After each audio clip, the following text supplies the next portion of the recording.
Tragically, over the weekend, there was another Boeing airplane crash in South Korea. All passengers died, and once again, it's a failure of the machines. But on top of that, there were two other incidents of airplanes crashing. These planes were at least able, the last two planes were at least able to land safely. There was an Air Canada crash, and then there was another crash that took place in Norway. Uh, how many times are we going to be covering this story over and over again? And where's the real accountability? Hey, Pete Buttigieg, aren't you in charge of, Department of Transportation? Is there going to be any accountability to Boeing? And we've done a lot of segments about Boeing and its absolute failure as an organization. And I'm very sad to say that its HQ is actually here in my city. Says a lot about Boeing. Says a lot about Boeing as they are once again losing their name and their trust. And, you know, I think we've all had to travel over the holidays or either that go ahead and pick somebody at the airport. And I'm pretty sure, knowing at the back of your mind, you're wondering, will my relatives land safely? Will my loved ones land safely? If I'm getting on the airplane, am I going to get to point A to point B safely in one piece and not have the airplane fall apart like in a Looney Tunes cartoon where the character's just in the airplane and all of a sudden a bolt comes out and the plane just falls down? And see, here's the sad fact. Real people are dead. And this institution called Boeing has been called out by a lot of whistleblowers who mysteriously are no longer with us here, no longer living. Got to be careful because of the YouTube guidelines. But first and foremost, we got to pull this story up here. 179 dead in South Korean plane crash. Condolences to the families. This should never have happened. A plane flown by Jeju Air Belly landed and exploded in Muan International Airport in South Korea on Sunday, killing 179 people. The Boeing 737-800 was carrying 181 people, and two of them have been rescued. The disaster occurred shortly after 9 a.m. local time when the Boeing 737-800 was landing following a flight from Bangkok. The video posted on social media, and no, I will not be playing it because you see the plane effectively blow up. 179 innocent souls gone. The video posted on social media shows the large aircraft skidding off the runway and bursting into flames. According to local media, the authorities believe that the airliner was hit by a flock of birds, which caused its landing gear to malfunction. The Korean Herald cited officials as saying that the plane crashed during its second attempt to land. After circling the airport, it attempted an emergency belly landing without the landing gear fully exploded. The aircraft then broke into pieces with thick plumes of smoke rising from the crash site. Firefighters are working to extinguish the flames and looking for survivors in the tail section. One passenger and one crew member have been rescued so far. These are innocent people. And yet, this is the same Boeing who recently now, folks, I want to pull up this video here. It's only 9 seconds. This is where Boeing, this airplane, made an emergency landing as well. So let me go ahead and pull up this video here. This is what happened in Norway. Flying. Is it safe to fly anymore?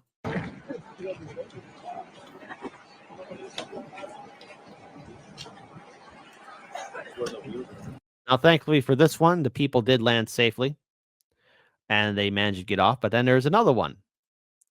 Air Canada.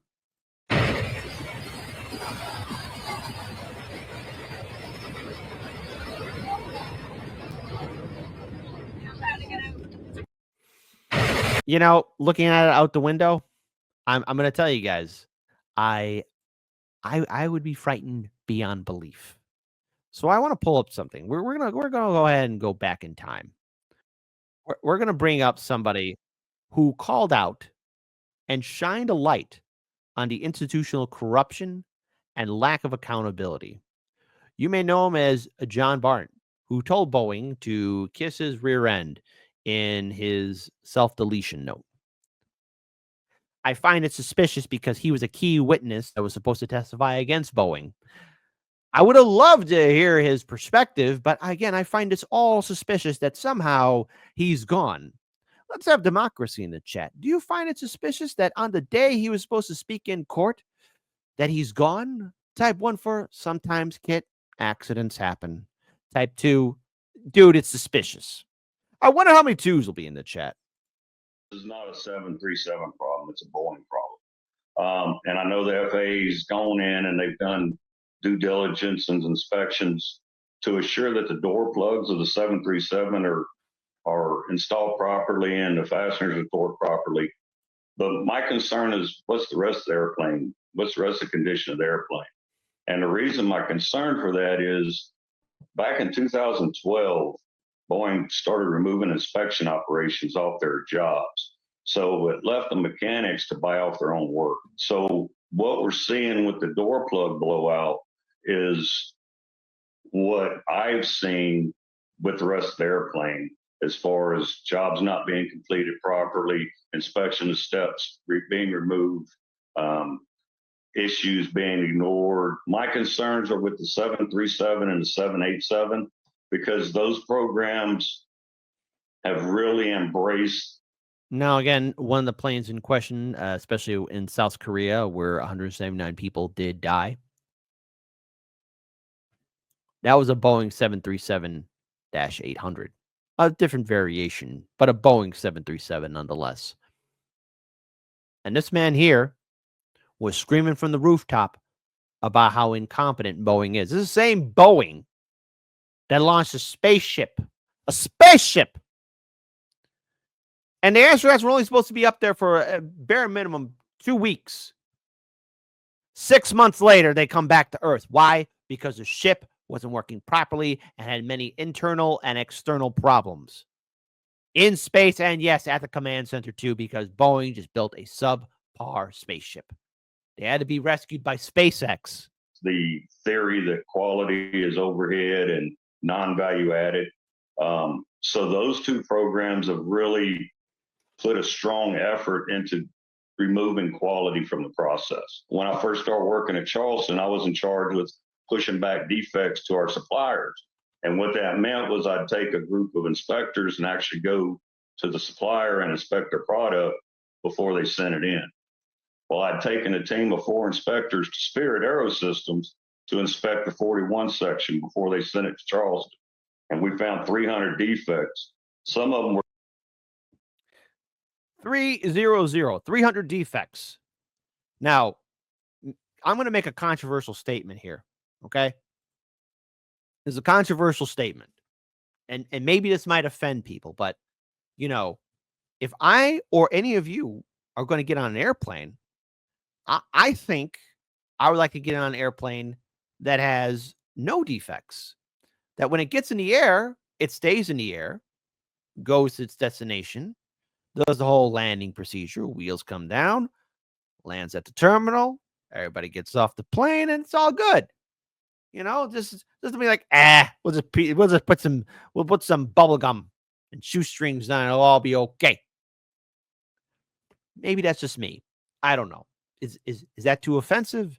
I'll let you decide. Let's rewind that again. 300 problems. And what that meant was I'd take a group of inspectors and actually go to the supplier and inspect their product before they sent it in. Well, I'd taken a team of 4 inspectors to Spirit Aerosystems to inspect the 41 section before they sent it to Charleston. And we found 300 defects. Some of them were significant that needed engineering intervention.